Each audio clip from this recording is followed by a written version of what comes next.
Assalamualaikum warahmatullahi wabarakatuh. Alhamdulillahirabbil alamin wassalatu wassalamu ala Rasulillah wa ala alihi wa sahbihi ajma'in. Alhamdulillah, bersyukur kita kepada Allah Subhanahu wa taala. Sekali lagi kita pada pagi ini dapat bersama-sama di dalam tadabbur harian daripada Al-Quran. InsyaAllah pada hari ini kita akan bersama-sama di muka surat 518 insyaAllah, iaitu kita telah memasuki awal surah Qaf. Ataupun insyaAllah kita telah beralih meninggalkan surah-surah Madaniyah dan kita akan mula memasuki ke surah-surah Makiyah. InsyaAllah tidak beberapa lama lagi, tidak beberapa muka surat lagi, insyaAllah kita akan mula memasuki juzuk yang ke-27. Kita masih lagi berada di juzuk yang ke-26, Alhamdulillah. Tapi berada pada penghujung. InsyaAllah 2-3 muka surat lagi kita akan mula memasuki juzuk yang ke-27. Juzuk yang ke-27, surah ini ataupun surah Qaf ini adalah merupakan salah satu daripada surah yang dibacakan oleh Nabi SAW semasa khutbah Jumaat. Jadi hampir setiap kali Nabi SAW khutbah Jumaat, beliau akan membacakan surah ini. Masya Allah, surah ini adalah satu surah yang sangat-sangat bermakna, kerana para sahabat akan mendengar Nabi SAW membaca di atas mimbar. Hari ini Alhamdulillah, hari Jumaat, kita bersama-sama 3 hari bulan Jamadil Awal tahun 1442 Hijriah bersamaan dengan 18 hari bulan Disember tahun 2020. InsyaAllah dari dataran Masjid Jami' Asri Hasan Al-Bolkiah, Bandar Seri Begawan, insyaAllah kita akan cuba melihat apakah yang Allah Subhanahu Wa Taala sebutkan kepada kita di dalam surah Qaf ini. Jadi sebagaimana biasalah, sebagaimana biasa, kita akan mulakan bacaan sedikit untuk memberkati majlis ilmu kita pada pagi ini. A'udzubillahi minasyaitonirrajim. Bismillahirrahmanirrahim. Qaf wal Qur'anil Majid. Bal ajibu an ja'ahum munzirum minhum faqala al-kafiruna hadza syai'un ajib. Sadaqallahul azim. Alhamdulillah, saya telah membacakan ayat yang pertama dan juga ayat yang kedua daripada surah Qaf sebentar tadi. Jadi apakah yang akan kita cuba lihat daripada surah Qaf ini ialah yang pertamanya, surah ini dimulakan dengan huruf Qaf, iaitu Qaf ini sebagaimana biasalah sebelum daripada ini kita telah mendengarkan, kita telah bincangkan huruf-huruf yang dipanggil sebagai huruf muqatta'ah di dalam awal surah-surah yang ada di dalam Al-Quran. Jadi ia mempunyai pelbagai penafsiran di kalangan ulama. Ada ulama mengatakan ialah maknanya begini, tetapi mengikut tafsir jalan lain dikatakan tafsir jalan lain menyebutkan bahawa ertinya ialah Allahu a'lamu bimuradihi. Itulah kesimpulannya, iaitu apa maksudnya ialah hanya Allah Subhanahu Wa Taala saja yang mengetahui apakah maksud daripada Alif Lam Mim, daripada Qaf, daripada Yasin dan sebagainya. Walau bagaimanapun, ada juga di kalangan ulama-ulama yang telah memberi makna-makna kepada perkataan huruf-huruf tersebut. Sebagaimana huruf Qaf yang kita bacakan pada pagi ini, terdapat ulama yang mengatakan, ada ulama yang mengatakan bahawa Qaf ini ertinya ialah satu bukit yang merangkumi seluruh bumi ini. Jadi bukit itu maknanya bukit yang besar lah kan. Adakah ini betul? Ini sebenarnya adalah berdasarkan kepada satu pendapat yang lemah, dan dikatakan ada ulama-ulama mengatakan seperti Syekh Tantawi mengatakan ini adalah pendapat daripada Israiliyat. Jadi kita berpegang balik insya-Allah kepada pendapat yang lebih kuat, iaitu Qaf ini adalah merupakan ertinya adalah Allahu a'lamu bimuradihi, ataupun ianya adalah huruf-huruf yang digunakan dalam Quran yang Allah Taala nak cabar orang-orang kafir Quraisy ni yang kata pandai sangat, yang kata bahasa Arab ni mereka terror sangat, yang kata bahasa Arab mereka ni wow, hebat sangat. Ciptakanlah Quran, bawalah satu ayat, satu surah, mampu tak mampu. Jadi itu adalah cabaran itu adalah pendapat yang kuat, yang dikatakan kuat oleh Syekh Sayyid At-Tantawi di dalam kitabnya Al-Wasit. Seterusnya kita pergi kepada yang selepas daripada itu. Allah Subhanahu Wa Taala kata wal Qur'anil Majid. Wal Qur'anil Majid. Majadan ini ialah artinya ialah al-karam ataupun asy-syaraf, iaitu kemuliaan. Seperti dikatakan bahawa apabila unta dia turun ke satu tempat yang mana banyak sangat rumput, jadi dikata majadatil ibil. Majdatul ibil tu maknanya wah, unta tu bertuah lah. Kenapa? Kerana dia memperolehi banyaknya rumput di tempat tu, maka dia makan dengan selesa, dengan suka hati dan sebagainya kan. Jadi itu majd. Jadi Al-Quran ini, bila Allah Subhanahu Wa Taala kata Al-Majid, Quran ini bersifat dengan Al-Majid. Di tempat lain disebutkan Al-Quran Al-Karim, tapi di sini disebutkan Zil Al-Majid, artinya Zil Majdi, iaitu mempunyai banyak kurniaannya, banyak limpahannya, macam-macam benda ada dalam Quran ini kan. Jadi itu adalah merupakan satu hakikat yang sepatutnya lah dilapari. Kita sepatutnya berebut-rebut nak dapatkan benda tu kan, nak ambil apakah yang ada di dalam Al-Quran tu. Jadi Al-Quran ni Zil Majdi, Al-Quran Al-Majid. Seterusnya ayat yang kedua, bala ajibu, tapi tiba-tiba datang perkataan tapi di sini, ataupun bahkan. Jadi ulama-ulama kata sebenarnya apabila datang bahkan ini artinya adalah ada seolah-olah benda yang dimahzuhkan, iaitu sebenarnya boleh difahami secara tidak langsungnya bahawa ada benda-benda yang dimahzuhkan, iaitu apa kan? Allah Subhanahu Wa Taala dah turunkan kepada Nabi Muhammad begini kan. Nabi Muhammad, Nabi kita sallallahu alaihi wasallam dah bawa Quran, bawa kebenaran kan. Tapi apa yang berlaku ialah mereka ni, orang-orang Quraisy ni, orang-orang kafir ni, orang-orang yang tak mau beriman ni, mereka menolak. Jadi apabila mereka ni menolak, jadi sebab itulah ini satu yang maknanya pelik betul lah mereka ni kan. Bala ajibu, mereka masa pelik kan. Muhammad adalah daripada golongan mereka. Muhammad adalah orang yang benar. Muhammad ini adalah tak pernah menipu sebelum daripada ni. Tapi tiba-tiba dia kata mereka ni apa, Muhammad ni penipu. Jadi itulah yang pelik tu, bala ajibu, bahkan mereka pelik. Anja'ahum munzirun, datang seorang munzir kepada mereka. Pelik, datang seorang memberi peringatan kepada mereka begini, mereka rasa pelik pula. Jadi pelik inilah, kita merasa pelik kepada mereka kerana mereka ni merasa pelik. Gitu kan. Minhum, sedangkan Rasul itu munzirun, itu ialah Nabi kita sallallahu alaihi wasallam lah, seorang memberi peringatan, dan Nabi itu adalah minhum, daripada mereka. Faqalal kafiruna hadza syai'un ajib, mereka pelik. Berkata orang kafir, ini adalah benda pelik. Pelik apa? Datang orang nak beri peringatan, takkan pelik pula. Ini adalah perangai lah orang kafir ni. Jadi Allah Ta'ala riwayatkan lagi kata-kata mereka, iaitu apa? Mereka kata aiza mitna wa kunna turaba zalika raj'un ba'id. Mereka kata bila kita dah mati, lepas tu dihidupkan balik, wa iza mitna wa kunna turaba, kita ni dah jadi pasir dah jadi tanah dah masuk dalam tanah, dalam kubur kan. Lepas tu tiba-tiba dihidupkan balik, zalika raj'un ba'id.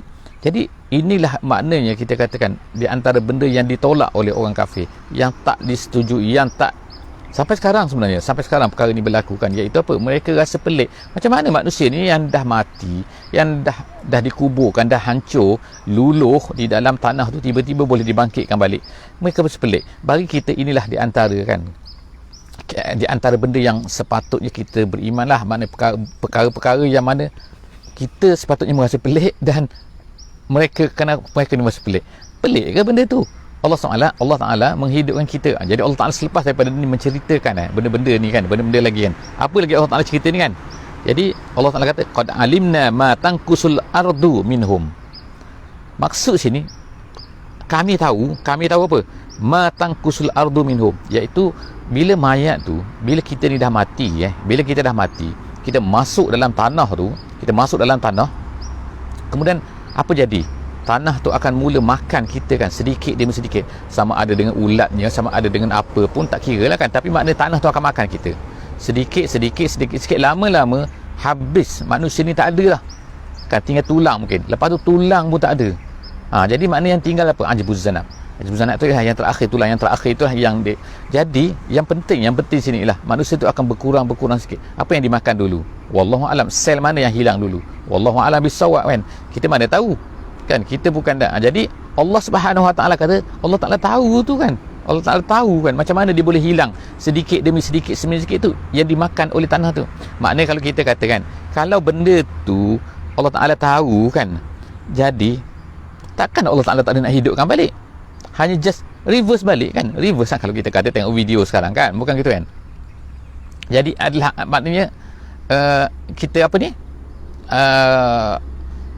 di reverse balik, macam kata video kan. Video tu kan dia pusing balik. Kau dah makan sikit, boleh ulang balik kan. Mana Allah Ta'ala nak hidupkan balik, apa payahnya benda tu kan. Jadi seterusnya Allah Subhanahu Wa Ta'ala berkata kat sini, kata aiza mitna wa, iaitu qad alimna ma tankusul ardu minhum, apa yang hilang daripada mereka, apa yang dimakan oleh bumi itu, wa indana kitabun hafiz, di sisi kami Allah Ta'ala kata ada kitabun hafiz. Kitabun hafiz maknanya kitab yang terjaga lah. Tapi apa maksud sini? Maksud kitabun hafiz ni ialah Lauh Mahfuz. Nama dia Lauh. Lauh ni ialah satu apa ni, lauh lah kan, satu papan yang macam tu kan. Contoh itu dia panggil lauh lah dulu kan. Dulu orang tua-tua dulu lah kan, zaman-zaman dulu tahun 60-an 50-an dulu guna lauh, satu papan sekeping tu. Itu lauh, iaitu satu benda yang sekeping yang mahfuz, yang terjaga. Yang terjaga maksud apa? Tidak boleh diubah, tidak boleh disentuh, tak boleh ditengok kan, tak boleh jadi semua benda tak tahu, kecuali Allah Subhanahu Wa Taala saja yang tahu. Jadi dipanggil juga, ini dipanggil apa? Kitabun Hafiz. Itu yang kitabun Hafiz. Seterusnya ialah ayat yang kelima, bal kazzabu bil haqqi, bahkan mereka itu mendustai. Bil haqqi iaitu dengan kebenaran, dengan satu benda yang benar, iaitu apa? Nabi Muhammad SAW lah, iaitu apa? Al-Quran lah. Bal kazzabu bil haqqi lamma ja'ahum, apabila datang kepada mereka, apabila Nabi kita tu datang kepada mereka, mereka itu mendustai mereka, fahum fi amrim marij. Bahkan Allah Ta'ala kata, bahkan mereka ini dalam keadaan marij. Marij ni apa? Marij ni maknanya terjemahannya kacau lah, kacau bilau. Tapi maksud marij ni ialah ikhtalata, ataupun kalau dalam bahasa Arab lah dia kata faqada as-sabat, iaitu satu benda yang tak tetap. Sebagai contohnya, kalau orang Arab ni kan dia guna marajal khatam. Apa ni? Khatam ni ialah cincin, minta maaf, khatim iaitu cincin. Cincin ni, kalau cincin tu longgar kan, jadi bila orang tu bergerak kan, jadi cincin tu bergerak. Itu nama dia maraja. Jadi maraja tu maknanya bergerak-gerak yang tidak apa nak kita nak kata, tidak sabat kan, tidak tetap pada jari tu. Jadi Allah Subhanahu Wa Taala menggunakan perkataan ini, iaitu fi amrin marij. Mereka ni confuse sebenarnya. Apa tanda confuse mereka? Sekali mereka kata Muhammad ni gila, sekali mereka kata Muhammad ni tukang sihir, sekali mereka kata Muhammad ni adalah nak ni, macam-macam. Jadi maknanya mereka tu tak tetap. Tuduhan mereka tu tidak tetap, nak menunjukkan apa? Bahawa mereka ini sebenarnya marij. Marij, kacau bilau, ikhtalata ni, bercampur aduk, tak betul ni kan. Itu kan. Jadi Allah Subhanahu Wa Taala kata fahum fi amrin marij. Kemudian ayat yang ke-6, afalam yamzuru ila sama. Sekarang ni Allah Taala nak bawa kalau kamu ni tak percaya, okey, sekarang tak apa, kamu tengok sekarang ni. Kamu tak tengok ke ila sama, ke langit sana, fauqahum, di atas mereka, kaifa banainaha wa zayyannaha wa ma laha min furuj. Allah Taala yang kata yang pertama sekali ialah kami bina dia. Awak boleh bina? Ada siapa boleh bina langit tu? Duduk di atas, apa-apa yang tergantung semua tu kan, dengan planetnya, dengan bintangnya, dengan mataharinya dan sebagainya, kamu boleh bina? Yang pertama, wa zayyannaha, kemudian kami hiaskan dia tu dengan awannya, dengan bintangnya, dengan cantiknya kan, zayyannaha. Kemudian yang ketiga lagi Allah Taala kata wa ma laha min furuj. Furuj ni ialah al-faraju ni, artinya ialah yang terbelah kan. Satu benda yang maknanya yang syaqqa, iaitu satu benda kemudian yang terbelah, kemudian ada dua bahagian macam tu, itu nama dia al-faraju. Jadi apa ni, Allah SWT menggunakan perkataan al-furuj ni, wa ma laha min furuj, makna ada benda ke yang retak, ada benda ke yang terbelah, ada benda ke yang renggang-renggang.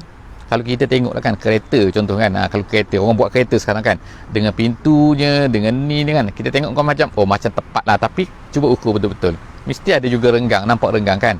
Bila dia pasangkan ni, dia pasang bonet ni, dia pasang pintu dan sebagainya kan, memang kalau kata ini adalah Toyota, so pasanglah pintu Toyota yang moden ni kan, contoh kan. Tapi ada, cuba ukur betul-betul, ada tak? Akan ada juga sikit kan. Itu hebat loh kita, teknologi tu kan, guna robotnya, guna komputernya kan. Manusia mampu? Tak mampu kan. Jadi kan ada juga renggang kan. Tapi tengok bumi, ada tak terbelah ke apa ke? Ada tak? Tak ada kan. Jadi dengan kehebatan, dengan kebesaran ni, bukan buat kereta ni langit langit. Jadi Allah Subhanahu Wa Taala kata wa ma laha min furuj. Tak ada furuj, tak ada renggang-renggang, tak ada apa ni, terbelah-belah kan, tak ada terbuka kan. Wal arda, itu satu langit, kena tengok ke bawah pula. Wal arda, dan bumi, madadnaha, kami hamparkan dia. Wa alqaina fiha rawasiya, dan kemudian kami letakkan bukit-bukit pula pada dia kan. Di sini ada bukit ni, ada bukit ni, bukit ni. Kemudian wa ambatna fiha, kemudian kami tumbuhkan min kulli zaujin bahish. Dengan apa? Dengan pohon-pohon. Dengan pohon-pohon ni, zaujin tu maknanya ialah pokok lah Ataupun kita kata kalau ikutnya ialah pasangan tapi maknanya ialah pokok tu yang apa? Bahij tu cantik kan. Masya-Allah kan. Kami tumbuhkan pokok-pokok yang cantik kan. Bahjah tu artinya ialah ya Allah, macam suka hati kita tengok kan. Bahjah. Bahjah ni keceriaan kan. Pokok yang ceria kan. Tengok kan, kalau kita ada pokok kan kita rasa macam tak ceria kan. Okey, jadi insya-Allah ayat yang ke-8 tabsiratan. Semua tu kenapa? Jadi Allah Taala sebutkan dalam ayat yang ke-8 ialah the why dia. Dia kenapakah Allah Taala jadikan semua benda ni ialah tabsiratan, supaya mereka ni tengok. Bukan supaya mereka ni fikir macam mana ni kan. Jadi tengok dengan mata dan juga tengok dengan hati lah. Kan bukan tengok dengan mata saja. Tengok dengan mata ni cantik, lepas tu ambil gambar, ambil selfie, lepas tu wow, itu saja kan. Tak, tabsiratan, tengok dengan mata, tengok dengan hati, wa zikra, mengambil peringatan. Jadi ada dua sini, tabsirah, tengok, kemudian zikra, ambil peringatan, likulli abdin munib, bagi orang-orang yang munib, hamba-hamba yang munib. Munib ni apa? Iaitu kasirul rujuk, iaitu yang banyak kembali kepada Allah Subhanahu Wa Taala, mentaati Allah Subhanahu Wa Taala dengan apabila apa yang mereka lihat ni. Seterusnya Allah Ta'ala kata wa nazzalna minas sama' ma'an. Banyak sangat ni Allah Ta'ala sebutkan nikmat-nikmat dia kan. Allah Ta'ala sebutkan macam-macam kehebatan dia kan. Jadi nak tunjukkan juga kepada manusia supaya manusia ni berfikirlah bahawa sebenarnya banyak benda lah kan yang menunjukkan kehebatan kuasa Allah Subhanahu Wa Taala. Jadi mereka tak percaya juga, mereka tak nak beriman juga, apa benda lah manusia ni kan. Seterusnya Allah Ta'ala kata apa tu? Iaitu wa nazzalna minas sama' ma'an. Turunkan daripada langit pula apa tu? Hujan, air ni daripada mana? Ma'an. Aku tahu ma'an apa tu? Ma'an mubarakan. Air hujan yang mubarak. Mubarak ni artinya ialah kasirul barakah, kasirul khairat. Air maknanya yang mempunyai banyak manfaatnya. Ulama terjemahkan iaitu kasirul manfaah. Manfaat kepada manusia, hujan kan. Macam-macam. Memanglah kadang-kadang kata ada orang kena banjir sebab hujan kan. Tapi kalau tak ada hujan, Allah Ta'ala banjir tu nak cuba manusia lah satu part ni. Tapi air hujan kepada manusia ni kan banyak manfaatnya, lebih banyak daripada kita kata kadang-kadang Allah Ta'ala nak uji tu. Jadi kita tengok pada manfaatnya. Kalau okey lah kalau kata manusia tak nak hujan, stop hujan langsung atas dunia ni, apa akan jadi? Air tawar tak ada kan, sungai pun tak ada, sungai pun akan kering kan. Dah hujan tak ada, jadi hujan di hulu sungai akan mengalirkan sungai tu kan, mengalirkan sungai sampai boleh dimanfaatkan oleh kita. Kita buat dam, kita ambil air dia, kita boleh minum. Tengok kan di setengah-setengah tempat kan air pipe tak ada kan, apa tak ada, kerana tercemar dan sebagainya kan. Tercemar kan, bila tercemar dah susah dah manusia.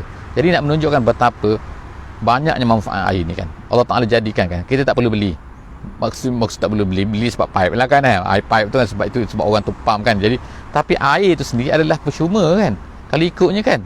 Percuma, jangan nak air percuma pula kalau tak pergi ambil sendiri lah di sungai tu kan, tu percuma. Jadi Allah Subhanahu Wa Taala katakan wa nazzalna minal ma'an mubarakan. Allah sifatkan mak tu dengan air yang diberkati, di banyak manfaat. Fa'ambatna bihi, dengan air sungai tu, dengan air sungai dengan air laut, dengan air yang turun tu, air tawar tu kan, bukan air masin. Air masin tak boleh menumbuhkan dah. Dengan tu fa'ambatna bihi jannatin. Jannatin maknanya kebun-kebun. Lahirlah kebun-kebun. Kemudian tu apa? Wa habbal hasid. Habba ni ialah habbun, iaitu bijian. Bijian yang kita boleh gunakan untuk buat gandum ke, untuk padi ke, untuk beras ke, untuk skoi ke, untuk bali ke, semua tu adalah, itu namanya habbun.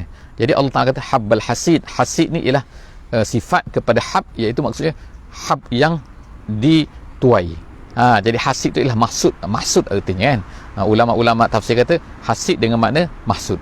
Jadi ini nak menunjukkan apa kan, bahawa semua ni adalah datangnya daripada air yang Allah Ta'ala kirimkan kan. Kalau tak ada air di padang pasir tu kan, tumbuh pokok, tak boleh tumbuh pokok tu kan. Jadi Allah Ta'ala sebut kan, kemudian wan nakhla, sebut lagi, tak habis lagi Allah sebut wan nakhla, dan juga pokok kurma.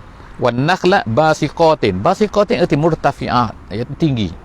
Tengok pokok kurma mai rendah kan, pokok kurma tu tinggi lah kan. Sifat dia adalah yang rendah-rendah, yang pesen-pesen yang tertentu tu kan, tapi biasanya pokok kurma tu tinggi-tinggi kan. Okey, jadi dia tinggi-tinggi, basiqatin laha tal'un nadid. Dan pada dia tu pula, pada pokok kurma tu pula ada tal'un. Tal'un tu orang sebut kita kan, tala'a, kita menyanyi kan, tala'al badru alaina. Tala'a tu apa maksud dia? Tala'a tu ialah yang mula-mula muncul tu. Jadi sebab tu lah kata tala'al badru, munculnya. Maknanya kalau muncul tu maknanya permulaan dia muncul. Muncul. Maknanya satu benda yang bermula. Jadi tal'un sini ialah bila bunga tu, bunga kurma tu dia mula-mula muncul tu kan, dia muncul berputik kecil tu kan. Itu nama dia tal'un. Jadi Allah Ta'ala kata, dan juga pokok-pokok kurma yang tinggi tu dia mempunyai apa? Lah tal'un nadid. Nadid ni kan dalam ayat yang ke-10 ni ialah maksud dia apa? Iaitu yang berlapis-lapis maksud dia. Jadi kalau kita tengoklah pokok kurma kan, nak tengok hampir-hampir sama tempat kita ni lah pokok kelapa lah dia akan keluar mayangnya, orang panggil mayang dia keluar tu, bunga tu kemudian dia akan berlapis-lapis kan. Kita tengok memang cantik kan, dalam tu kan mayang dia, bila kita buka mayang dia akan berlapis-lapis buah-buah tu kan. Jadi itu nadid nama tu. Jadi manusia tengok kan, orang-orang Arab tengok benda ni. Lepas tu rizqan lil ibad, semua tu untuk siapa? Untuk manusia. Adalah untuk lain? Tak. Untuk malaikat? Tak. Malaikat tak makan. Untuk Allah, subhanallah kan, Allah Ta'ala tak ada benda tu semua. Allah Ta'ala tak perlu benda tu semua kan. Jadi siapa yang perlu pada benda ni? Manusia, hamba kan. Jadi sebab tu Allah Ta'ala kata rizqan lil ibad, semua tu rezeki untuk hamba-hambanya kan, untuk kita semua. Kemudian wa ahyayna bihi baldatan maita, kemudian dengan air tu Allah Ta'ala hidupkan pula bumi-bumi yang mati. Dulu tak ada negeri tu tak ada, baldah tu tak ada kan, tiba-tiba baldah tu jadi hidup. Kenapa? Kerana bila ada air. Kazalikal khuruj. Jadi akhir kesimpulan dia apa kan? Kazalikal khuruj. Macam itulah nanti manusia ni akan dilahirkan semula, akan dibangkitkan semula. Payah sangat ke? Daripada tak ada, pada pasir pun boleh tumbuh, dari pokok yang tak ada pun boleh tumbuh kan, daripada tempat yang mana tak ada padang, tak ada taman, tak ada pokok-pokok pun boleh jadi taman dan pokok-pokok kan, kerana ada air. Jadi payah sangat ke Allah Ta'ala nak hidupkan kamu ni, nak keluarkan kamu balik kan? Kazalikal khuruj, macam itulah nak keluarkan nanti kamu ni. Jadi Allah Ta'ala habislah, itulah nak ceritanya kan, betapa manusia ni tak logiknya mereka ni, cara fikir mereka kan. Mereka tak nak berfikir pun, mereka apa yang ada keliling tak nak tengok pun. Apa guna tak tahulah kan pemikiran manusia ni kan. Dia hanya guna untuk mencari kehidupan, membuat ekonomi dan sebagainya. Itu mungkinnya. Tak nak digunakan untuk melihat semua ni adalah tak salah menggunakan untuk ekonomi kan, tetapi itu bukannya matlamat terakhir. Matlamat terakhir kita ialah kita mengenal Allah Subhanahu wa ta'ala. Seterusnya Allah Ta'ala selepas daripada itu mula menceritakan tentang apa yang berlaku kepada kaum-kaum yang terdahulu, iaitu Allah Ta'ala sebut sini ialah kazzabat qablahum, sebelum kamu wahai orang Quraisy, sebelum kamu wahai manusia-manusia yang mendustai Allah Ta'ala pada hari ini, sebelum daripada kita semua ni telah ada kaum-kaum yang besar terdahulu, lebih besar lagi daripada kita, lebih hebat lagi daripada manusia sekarang ni. Teknologi mereka lagi hebat lagi. Apa dia? Iaitu Allah Ta'ala sebut kazzabat qablahum, sebelum daripada mereka. Allah Ta'ala tak kata qablakum tapi makna orang Arab ni tak apa kan, maknanya bagi kita lah, untuk kita kan, sebelum daripada mereka ni, sebelum daripada orang menentang Islam ni, ada kaum Nuh. Kaum Nuh ni hebat nak kata. Tengoklah kapal yang dibina tu besar mana kan, boleh muat semua sekali binatang. Bayangkan betapa hebatnya kapal itu kan, itu zaman tu. Tapi kaum tu mendustai Allah Subhanahu wa ta'ala. Jadi Allah Ta'ala kata kaum Nuh mendustai Allah, mendustai Rasulnya, mendustai Nuh. Kemudian wa ashabur rassi, ayat yang ke-12 insyaAllah, ayat yang ke-12. Ar-rassi ni apa? Al-bi'ru. Al-bi'ru Al-bi'ru ni apa maksud? Bi'ru ni, Al-ras ni ialah telaga yang well tu, tapi yang belum ada yang dibina tepi dia tu. Mana tidak ada lagi, belum ada dibina batu-batu, itu nama ras. Kalau dah bina tu nama dia bi'run. Gitu kan. Jadi bi'run yang tidak ada, belum ada lagi tepi. Kalau setengah tempat dipanggil kerek telaga. Kerek tu maknanya benda yang simen yang letak tu tepi tu kan, belum ada lagi, telaga saja kan. Jadi itu ar-rassi. Jadi ar-rassi ni Allah Ta'ala sebut kat sini kan, yang pertama kazzabat qablahum kaum Nuh. Satu kaum Nuh, kita tahu kan, kita tahu cerita dia kan.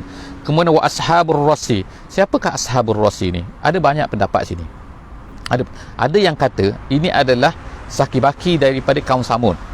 Ada pendapat satu macam tu. Ada pendapat lagi dia kata ialah ashabur rassi ni ialah orang-orang yang membunuh Habibun Najjar. Dalam surah Yasin dulu kita pernah baca kan. Ada seorang yang lelaki yang berlari daripada jauh tu kan. Min aqsal madinati rajulun yas'a tu, lelaki itu nama dia dikatakan oleh ulama tafsir sebagai nama dia Habib An-Najjar. Jadi Habib An-Najjar ni apabila dia telah berkata kepada kaum dia, kenapa kamu tak ikut Rasul, ikutlah Rasul dan sebagainya, dia telah dibunuh. Apa yang berlaku selepas tu? Selepas daripada dia dibunuh, dia telah dicampakkan ke dalam telaga. Jadi telaga itu nama dia adalah kaum tu nama dia Ashabur Rassi.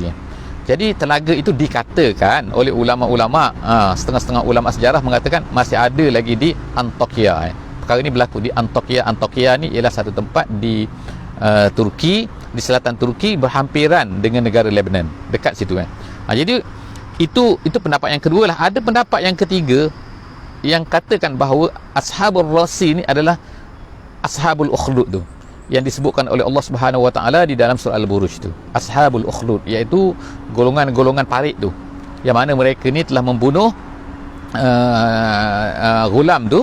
Kemudian selepas membunuh ghulam, lalu mereka telah mengadakan roadblock tu kan, untuk menahan dan memaksa orang supaya mengatakan bahawa raja tu adalah Tuhan. Dan kemudian siapa yang tak nak mengatakan, maka mereka akan dicampakkan ke dalam api tu. Jadi itu yang dikatakan sebagai Ashabul Rassi. Apa yang terkena kepada mereka, Allah Taala telah menghancurkan mereka semua. Jadi seterusnya Allah Taala sebutkan sini wa ashabur rassi. Kemudian wa samud. Wa samud kita tahulah kan, iaitu kaum Nabi Saleh. Seterusnya wa adun.